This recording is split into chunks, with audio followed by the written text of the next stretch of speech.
నమస్కారం. ఈరోజు మనతో ఉన్నారు ఆంధ్రప్రదేశ్ తెలుగుదేశానికి సంబంధించినటువంటి ITDP spoke person Undavalli Anusha గారు. మేడం నమస్కారం. ఆంధ్రప్రదేశ్లో జరుగుతున్నటువంటి వివిధ రాజకీయ అంశాల మీద మాట్లాడే ముందుగా ఒక అమ్మాయిగా ఉంటూ మీ కుటుంబాన్ని చూసుకుంటా, అలాగే మీ వ్యాపారాన్ని చూసుకుంటా, రాజకీయాలను కూడా ఈరోజు మింగిలై ముందుకు వెళ్తా ఉన్నారు. అసలు రాజకీయాల్లోకి రావాలని ఎందుకనే ఆలోచన వచ్చిందంటే? రాజకీయంలోకి రావాలని అయితే రాలేదండి. నేను అభిమానించే నాయకుడు కేవలం అధికారం వస్తే మనం ఎంతైనా చేయొచ్చా, ఎలాంటి వ్యక్తినైనా హ్యూమిలియేట్ చేయొచ్చు, వెటకారం చేయొచ్చు. అసెంబ్లీలో కూర్చుని అసెంబ్లీ అనేది ఒక దేవాలయం లాంటిది. రాష్ట్ర ప్రజలను పరిపాలించడం కోసం అక్కడ చట్టసభలో చట్టాలు చేసుకుంటూ రాష్ట్ర ప్రజలకు సంబంధించిన విషయాలు మాట్లాడుకునే ఒక మహాదేవాలయం లాంటిది.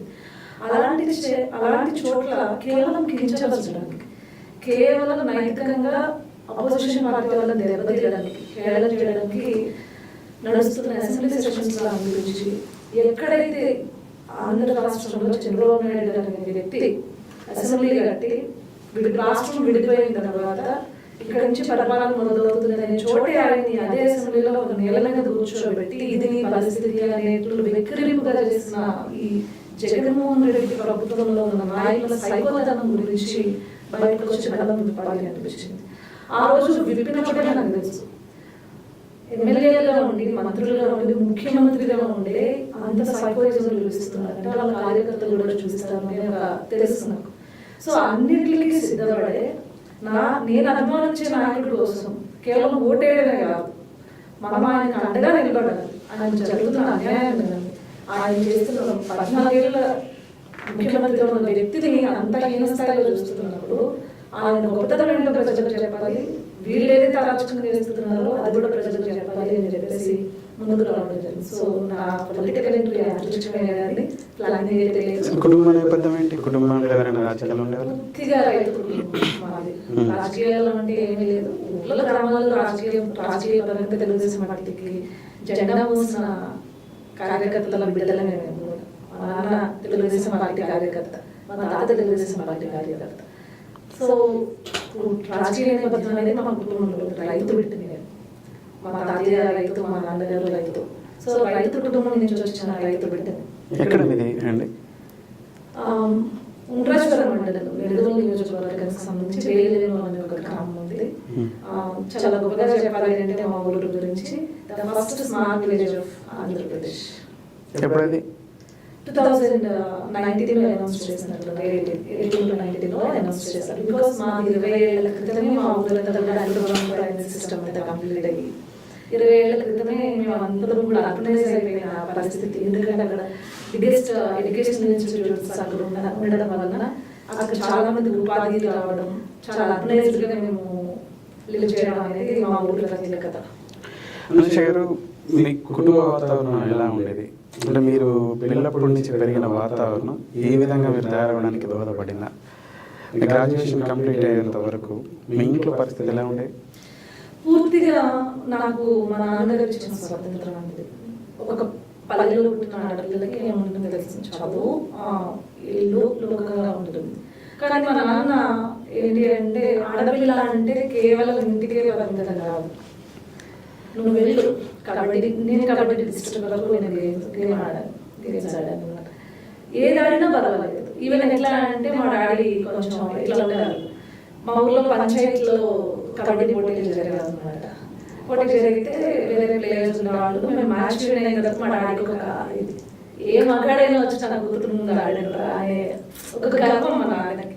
సో నా గురించి అంత ప్రౌడ్గా ఫీల్ అయ్యేవారు అనమాట, నా కూతురు ఎప్పుడు ఇది చేయలేదు. సో ఇంత స్ట్రాంగ్ మైండ్ రావడానికి, లేకపోతే ఇంత నేను నా చుట్టూ ఇంత జరిగినా కూడా నేను తట్టుకుని చూడడానికి కారణం మా ఫాదర్. ఒక అమ్మాయిని ఒక ఫాదర్ కనుక అట్లా పెంచితే, తనని స్ట్రాంగ్ మైండ్ గా పెంచితే ఎలాంటి పరిస్థితుల్లోనే నిలదొక్కునే ఒక మైండ్ సెట్ అమ్మాయి వస్తుంది. నాన్న చనిపోయినప్పుడు మీరు చాలా బాధపడారని ఒకటి ఉంటుంది. ఎలా అసలు ఎలా చనిపోయినా? నాన్నగారు ఎలక్షన్స్ టైం ఉన్నప్పుడు మాకు ట్రాక్టర్స్ ఉండేవి. సో ఊర్లో ట్రాక్టర్ అంతా చూడడం, దమ్ములు చేయడం, మళ్ళీ నైట్ వచ్చి ఎలక్షన్ క్యాంపెయిన్ చేయడం, ఫుడ్ ఉండేది కాదు సరిగ్గా, పప్పము నిద్ర ఉండేది కాదు. నైట్ ఎలక్షన్ క్యాంపెయిన్ చేసేవాళ్ళు, మార్నింగ్ చుట్టుపక్కల ఊర్లకు ఉన్నది మేజర్గా మా ఫాదర్ అనమాట. అందులో దట్టు పేదవాళ్ళకి బాగా హెల్ప్ చేశారు. సో సన్నకారు రైతులు కనుక వాళ్ళందరికీ చూసుకోవడము ఇవన్నీ చేసేసరికి 4-5 days ఆఫ్ గ్యాప్ లో ఆయనకి స్ట్రెయిన్ అయిపోయి స్ట్రెస్ అయిపోయి హార్ట్ అటాక్ వచ్చింది. సో మా ఊరి నుంచి హాస్పిటల్కి వెళ్ళాలంటే విలేజ్ నుంచి ఒక 8 kilometers స్థానిక నియర్ హాస్పిటల్ స్థానిక సిటీ టౌన్ ఉందన్నమాట, అక్కడికి వెళ్ళాలి. సో మా ఫాదర్కి అర్థమైపోయింది లాస్ట్ మినిట్. అరవి డాక్టర్ వచ్చి ప్రైమరీ చేసిన is not going to live అని చెప్పేసి, సో ఆయన నన్ను పిలిచి పక్కన, నాకు అప్పుడు 14 years చెప్పారు. ఇంకా తమ్ముడికి ఏం తెలియదు, అమ్మకి ఏం తెలియదు, కుటుంబంలో నాకు తర్వాత చూసుకోవాల్సిందంటే నువ్వు, మనం ఎవరికి ఎంత ఇచ్చాము, మనం ఎవరికి ఎంత ఇచ్చారు, మొత్తం అన్ని చూసుకుని ఫ్యామిలీని చూసుకోవాలని చెప్పేసి ద లాస్ట్ వర్డ్, నేను చనిపోతే నువ్వు కన్నీరు పెట్టదు, అమ్మని తమ్ముని ఎంత బాగా చూసుకుంటావో అనేది నీ మీద ఆధారపడింది, కాబట్టి నా తర్వాత నువ్వే అని గుర్తుపెట్టుకోని ద లాస్ట్ వర్డ్స్ ఆయన చెప్పి నా ఒళ్ళోనే చెప్పబెట్టారు. నా ఒళ్ళో నుంచే ఆయన హాస్పిటల్కి తీసుకెళ్ళారు, దానిలోనే ఇది అయిపోయారనేది చెప్పారు. సో అప్పటి నుంచి మా ఫ్యామిలీలో ఎలాంటి నెక్స్ట్ మా అమ్మాయి చనిపోయినా తర్వాత చాలా చాలా జరిగినా కూడా బాధ అయితే ఎప్పుడు పడాల. మా నాన్న చెప్పిన చావులు కూడా ధైర్యంగా ఉండి మనం పోరాడితే బ్రతుకు అనేది మా నాన్న చెప్పిన ఒక సిద్ధాంతం. ఇప్పుడు మీ నాన్నగారు బిజీ షెడ్యూల్, పార్టీ కార్యక్రమాలు అయితే పొలం పనులు ఇతరత్ర వాటి బిజీ షెడ్యూల్ ఉండడం వల్ల ప్రాపర్ ఫుడ్ లేక, కానీ పొలిటికల్ ప్రెజర్ ఉందని చెప్పేసి ఒకటి ఉంటుంది, అందులో ఏమి కోసం అంటే political pressure in the sense, నేను నమ్మిన నాయకుడు చంద్రబాబు నాయుడు గారు, ఆయన గెలిపించుకోవాలి, ఆయన నిలబెట్టిన క్యాండిడేట్ మా ఊరి నుంచి, అది కూడా మా ఊరి నుంచి మా నాన్నగారికి ఎంతో ఇష్టమైన సన్నిహితుడు కుటుంబం నుంచి వస్తున్న వ్యక్తి, ఎట్లయినా అతన్ని గెలిపించాలి, సర్పంచ్గా గెలిపించాలి ఆయన ఒక గట్టి దృఢంగా నిశ్చయించుకుని పనిచేశారు. అప్పుడు ఉన్నది కాంగ్రెస్ గవర్నమెంట్ కాబట్టి ఎగిరితే మా ఊర్లో తెలుగుదేశం పార్టీ జెండా ఎగరాలి అని చెప్పేసి మా నాన్నగారు చాలా కష్టపడి పనిచేయడం జరిగింది. సంతోషమైన విషయం ఏంటంటే మా ఊర్లో ఇప్పటివరకు తెలుగుదేశం పార్టీ జెండా తప్పించి ఇంకొక పార్టీ జెండా ఎగరలేదు. చాలా నేను అది గర్వపడతాను అనమాట. ఆఖరికి మా నాన్నగారు చనిపోయిన నెక్స్ట్ డే ఎలక్షన్ అయితే ఆ ఎలక్షన్ మా నాన్న తాత ఓటేసి వచ్చారు తెలుగుదేశం పార్టీకి. అది ఆ పార్టీకి ఉన్న కమిట్మెంట్ మా ఫ్యామిలీకి. సో ఆ కమిట్మెంట్ ఈరోజు నాకు వచ్చింది. సో మీ మీ నాన్న అమ్మ అయితే ఏంటి, తర్వాత మీ నాన్న, ఈరోజు మీరు వాటికి ఇంత పెద్ద ఎత్తున పనిచేసుకుంటా దాదాపు నాకు తెలిసి 83 నుంచి మీరు ఇలా ముందుకు వెళ్తా ఉన్నారు. ఏమిచ్చింది పార్టీ అనూష గారికి, అనూష కుటుంబానికి అంటే?